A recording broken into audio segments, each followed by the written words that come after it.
Nenhum país do mundo conseguiu sair das suas crises, seja moral, seja social, econômica, sem ter investido pesadamente na educação. Isso já está comprovado. Então, o que fazer, a gente sabe. Agora é a hora do como, né? E colocando essa educação realmente acima de todas as demais prioridades do país. A política nunca realmente priorizou. E quando eu falo em priorizar, eu falo em valorizar o salário dos professores, para poder qualificar melhor esses professores que chegam na sala de aula. Eu falo de entregar a gestão, inclusive financeira, para as escolas, para elas poderem ter autonomia, porque isso não acontece.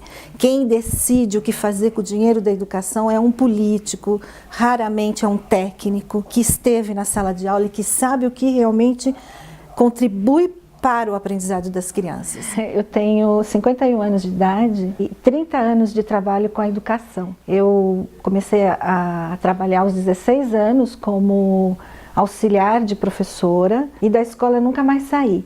Fiz toda a minha carreira trabalhando, estudando, trabalhando, estudando. Nos últimos 10 anos eu atuo como consultora educacional. E isso me leva para muitos municípios do país, até para o sertão, onde eu ajudo as secretarias da educação a melhorar o desempenho de aprendizagem das crianças e tenho contato direto com a educação no chão da escola. E eu percebi nesses últimos 10 anos que apesar da vontade, né, do desejo dos educadores de transformar a educação, a política interfere demais, né? As decisões políticas, elas atrapalham muito o desejo de fazer e o que fazer na sala de aula. Foi aí que eu entendi que eu precisava me aproximar da política. Até por isso, o que me veio foi pensar no federal, né?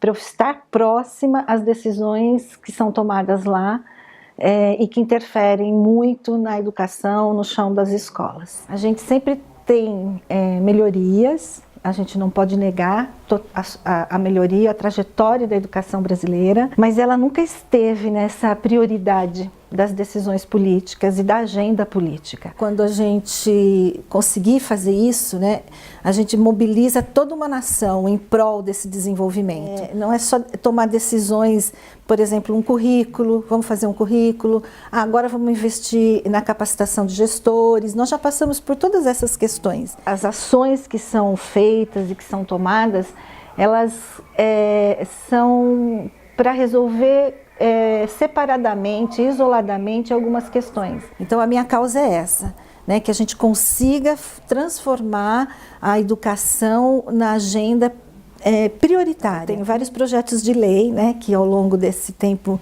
eu fui estudando. Hoje a gente vive um problema de uma crise de aprendizado. Nós conseguimos colocar todas as crianças na escola, nosso índice hoje chega a 92,8% das crianças dentro das escolas. Saímos de um tempo onde eram menos de 50%, então nós resolvemos isso. E a crise hoje na educação é o aprendizado. Então, estudando o que é que realmente pode melhorar a aprendizagem das crianças, eu encontrei várias possibilidades que podem se transformar em projetos de lei, e isso cabe ao deputado federal, para que isso gere resultado na educação. Como, por exemplo, precisamos blindar a equipe gestora da educação. O que ocorre hoje? Os municípios, eles montam as equipes gestoras das secretarias da educação por questões políticas partidárias. Muda-se o governo, muda-se o partido, se desfaz a equipe gestora e coloca outra. O processo da educação, ele precisa de um tempo. Não é possível fazer essa troca de 4 em 4 anos. Isso impacta diretamente em projetos que estão dando certo com as crianças. É possível fazer um projeto de lei em que isso seja blindado e que isso não seja mais permitido, né? Que a gente realmente tem equipes técnicas nas secretarias da educação e que essa equipe permaneça, independentemente da mudança política que ocorre de 4 em 4 anos. Uma outra proposta que eu tenho e que já é fruto de estudo também é uma mudança do Fundeb, que é o Fundo de Desenvolvimento da Educação Básica. Esse fundo existe para ajudar o desenvolvimento dos professores, a formação. Está na hora, até porque ele já está terminando o prazo dele, né? Ele nasceu para atender um tempo de necessidade de ajudar a formação dos professores, e agora ele está aí nessa discussão se continua ou não continua. Então eu penso que é o momento de mudar esse Fundeb. A gente pode destinar mais dinheiro para esse fim de desenvolvimento profissional aos municípios que têm um menor IDH, porque são geralmente municípios que estão distantes de centros universitários, de possibilidades de estudos, e os professores têm então maior dificuldade. Eu trabalhei no sertão da Bahia. Para sair da cidade onde eu trabalhei e chegar num centro universitário, o professor tinha que rodar de 100 a 200, 300 quilômetros, é muita coisa. No dia a dia, ele desiste. Então, para que esses municípios que têm um baixo IDH, a gente envie mais verba. Seria o Fundeb de equidade, né? Para a gente dar mais para quem precisa e está distante a possibilidade de formação. Uma outra proposta que eu tenho com relação ao que pode favorecer a essa crise, né, do aprendizado é que a gente possa garantir que as escolas tenham mais autonomia, inclusive financeira. Isso também depende de um projeto de lei, porque hoje as escolas elas dependem muito do sistema administrativo de um município para tomar providências como comprar um material para um laboratório de pesquisa, um laboratório de aprendizado, trocar uma lâmpada. Então tudo isso dificulta, né, as ações pedagógicas dentro da escola. Então isso também é um outro projeto meu e que está na minha alçada como deputada federal. Tem mais, mas enfim, né? São frutos aí de um bom tempo de estudo e pesquisa. Eu sempre enxerguei a política como algo partidária, política partidária, né? Como algo assim que eu não queria me aproximar, eu tinha um pouco de medo, por coisas que a gente ouve, né, e a televisão mostra. Eu me aproximei muito da política a partir do movimento Renova Brasil. Eu me lembro de ter pensado assim no Renova Brasil, isso vai ser para mim um termômetro. Se eu for aprovada, for selecionada, é porque é hora de eu me aproximar e aí eu vou vestir isso e vou me em frente. Então, o Renova Brasil, ele é um movimento que nasceu da sociedade civil, né, por conta dessa insatisfação com a nossa política. Então, pessoas que pensaram o que é que a gente pode fazer para colaborar com o país, uma vez que a gente não quer sair daqui, né, a gente quer viver aqui, mas a gente entende que é um momento muito delicado, principalmente na política. Então essas pessoas entenderam que o principal, a urgência hoje na política é a renovação. A gente, quando pesquisa, você vê ali as pessoas, principalmente no Congresso Nacional, as pessoas que estão lá há muito tempo. E quando não a mesma pessoa, a mesma família, quase que uma oligarquia. E eles refletiram como é que a gente vai localizar novas lideranças políticas, sendo que essas pessoas que têm talento estão ocupadas para resolver sua vida, estão ocupadas nas suas questões pessoais, de vida profissional. Como é que a gente poderia colaborar? Então foi aí que nasceu a ideia de abrir um processo seletivo, atrair essas lideranças, selecionar a partir de critérios de renovação, nunca ter sido político, uma vida ética, compromisso com a democracia, com a transparência, com servir à sociedade, e pessoas realizadoras que já tenham, né, provado a capacidade de realização. Eles foram buscar essas pessoas. 4.000 inscritos e 100 pessoas selecionadas. E eu fui uma delas, representando inclusive a minha região, que é a região metropolitana de Sorocaba. Eu sou a única líder Renova daquela região. Eu tive essa oportunidade de fazer parte do projeto que foi uma formação política, onde nós estudamos com excelentes professores os problemas do Brasil, os desafios do Brasil, que a gente tem que encarar agora, não tem como fugir deles. Inclusive, eu estudei muitos desafios da educação nesse projeto do Renova, por isso também pude construir propostas sólidas que cabem ao deputado federal, propostas concretas, não só a educação que linda, né? Mas o que é que eu posso fazer para colaborar. Sem contar que eu também vou levar as vozes, né, de alguém que andou pelo país, tem as vozes dos professores, o que realmente eles querem e precisam, para que a gente transforme mesmo a educação em resultados comparados a outros países aí, resultados de qualidade. E que isso independe da ideologia partidária, né? Isso tem a ver com o que é que precisa ser feito. E o Podemos, ele tem coisas que me atraem muito. Primeiro, que é a liderança feminina. A presidente nacional do nosso partido é mulher. Sabendo da dificuldade que é a mulher na política, isso me atraiu já de primeira mão. E segundo, porque é um partido que está se renovando no sentido de deixar seus candidatos, seus pré-candidatos livres nas suas propostas, nas suas defesas, reconhece o talento desses candidatos e oferece oportunidades dentro do partido. Então tudo isso me aproximou e eu me senti segura. Nós temos muita desigualdade social para resolver. Eu acredito em meritocracia. Eu acho que é importante, né, a gente reconhecer pessoas que se dedicam, que valorizam estudos, que valorizam a competência e vão atrás. Mas a gente só pode fazer isso a partir do momento em que a largada é igual para todos. Gosto de comparar sempre a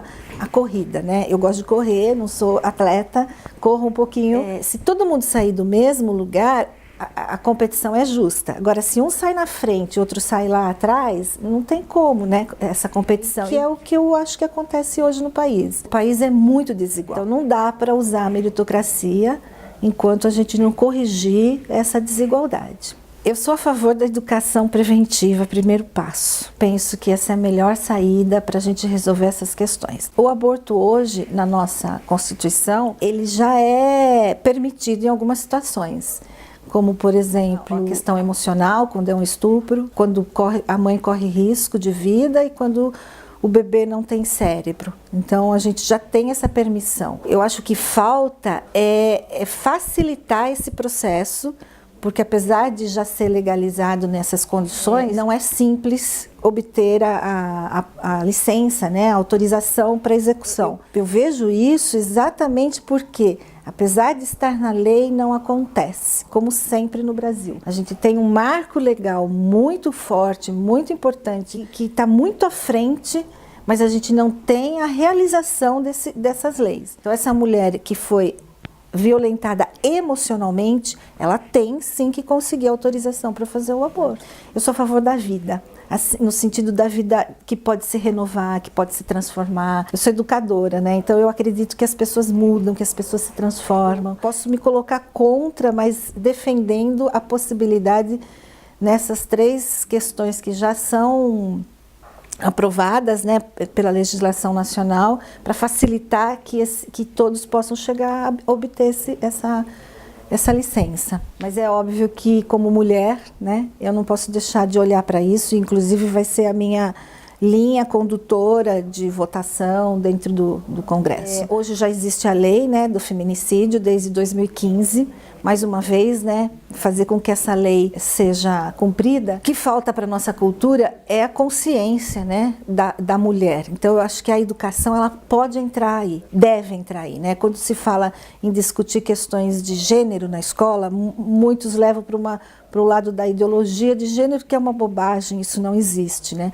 O que existe é a teoria de gênero, e a teoria de gênero é o que estamos construindo nas relações, sobretudo. A gente pode investir nessas relações na escola, valorizando o papel da mulher, mostrando para as crianças a importância da mulher, agindo com as crianças, né, de forma respeitosa, permitindo que todos tenham oportunidades iguais. Por incrível que pareça, a escola ela é bastante machista. Trabalhar na educação das crianças de forma que a gente mostre que a mulher ela tem os mesmos direitos que o homem, né, em todos os sentidos. Isso é a minha proposta como valorização da mulher e como proteção dessa mulher, né? E fazer com que a lei do feminicídio realmente seja usada, seja aplicada. Quebrar um pouco essa coisa, alguns mitos, né, alguns conceitos que a gente cresce ouvindo, né, e ficam internalizados, como em briga de casal a gente não se mete, não é verdade, a gente tem que se meter, sobretudo para proteger, né, a mulher que muitas vezes está sendo exposta à violência. Então, quebrar essas questões culturais, como é que se muda E como é que se evolui na cultura? A partir do conhecimento, da informação. A gente não quebra a barreira cultural, senão pelo conhecimento. Então, mais uma vez, a gente volta para a escola, volta para a educação, preparar os professores, formar os professores, né? O currículo da formação do professor é muito importante. Eu tenho uma proposta, inclusive, para mudar o currículo da graduação de pedagogia e colocar essa formação nos professores, né? A importância deles entenderem que a forma como eles lidam, às vezes, não é nenhuma fala, mas é o gesto, né? A forma como eu organizo a minha sala de aula, eu já estou favorecendo ou não essa cultura machista. Isso demanda de informação, de conhecimento. Vamos lá, né? Tem que defendê-las. Acho que a gente pode usar de projetos de lei, né? Que possa fazer uma... igualificar mesmo a questão salarial por questões de funções e não pela questão do gênero. Acho que a gente está num movimento bom, que hoje a gente consegue falar de uma forma mais tranquila sobre a valorização da mulher do que um tempo atrás. Apesar de a gente ter um pouco de resistência aí, ideológica, né, de um outro lado, mas eu acho que a gente tem movimentos importantíssimos hoje na sociedade, que como deputada eu vou levar esse movimento, essa discussão, esse debate para dentro do Congresso. Acho que a gente está muito distante, o Congresso fica muito distante dos movimentos civis e eu acho que é momento de levá-los para esse tipo de discussão e do que é justo na questão da valorização, seja salarial, seja de carreira profissional para as mulheres. Eu pretendo atuar dessa forma, né? Chamar os movimentos para que a gente madureça a discussão e entenda exatamente o que fazer nesse sentido. Eu acho que as mulheres precisam se unir, não pela questão de revanchismo, de brigar com os homens, não, mas para se fortalecer. A rede nos fortalece. Por mais que venham leis, eles usam estratégias para que se cumpra a lei só no papel, mas não de fato, realmente estimulando mulheres que possam nos representar na política. O que eu senti, né, na política é que parece que a política ela tem que ser forte, aquela coisa brava, aquela guerra. A mulher tende a se afastar disso. A gente desiste, porque machuca, né? Porque dói, né? Você tem que estar sempre ali se posicionando. Muitas vezes é cansativo, porque você tem que provar a sua competência a todo momento. Então, a gente tem que transformar essa cultura. Mas eu penso também que é uma atitude principalmente nossa, das mulheres, de se encorajarem. Eu me fortaleci demais pelo movimento Renova Brasil para enfrentar, inclusive, essa questão, né, da mulher na política. Então, se encorajar, eu tenho capacidade, eu tenho competência e eu vou lá e vou discutir e vou mostrar que é possível que a política tenha espaço para a gente. Nós que estamos na política, poder mostrar para essas mulheres que a política não precisa ser isso. Que a política pode ser suave, que ela pode ser feminina, né? Que ela pode ser voltada em diálogo, que ela pode ser maternal, de olhar nos olhos. Então, a gente que chegou tem esse dever, essa responsabilidade de mudar o tom e não de querer fazer igual ao que os homens fizeram. Eu tenho recebido, assim, até muita gente me buscando como uma referência feminina, até para fortalecer as candidaturas, né? Mas eu tenho sido bastante criteriosa nesse sentido, para não ser usada. A mulher tem esse histórico na política, né, de ser usada, entre aspas, para poder ou vender uma imagem, né, bonita, olha, eu apoio a mulher, ou realmente cumprir as cotas, o que a legislação pede. Acho que isso também é uma responsabilidade minha para a valorização da mulher na política e para atrair mais mulheres na política. A minha postura de não me permitir ser laranja, ser usada. Nós vivemos um momento muito delicado na política, principalmente para os eleitores que perderam a esperança na política e que muitos desejam nem votar esse ano, né? Então eu queria falar para ele, falar que esse é um gesto muito importante nesse momento do Brasil e que nós precisamos usar desse recurso que nos cabe, que é o voto, para fazer a renovação. A renovação ela é fundamental para a gente mudar esse quadro atual, esse cenário atual, e é principalmente fundamental para a gente garantir e fortalecer a democracia. Então, que a gente não desista, que a gente vote, mas que a gente vote em caras novas e faça essa renovação que o Brasil precisa e tem que ser urgente.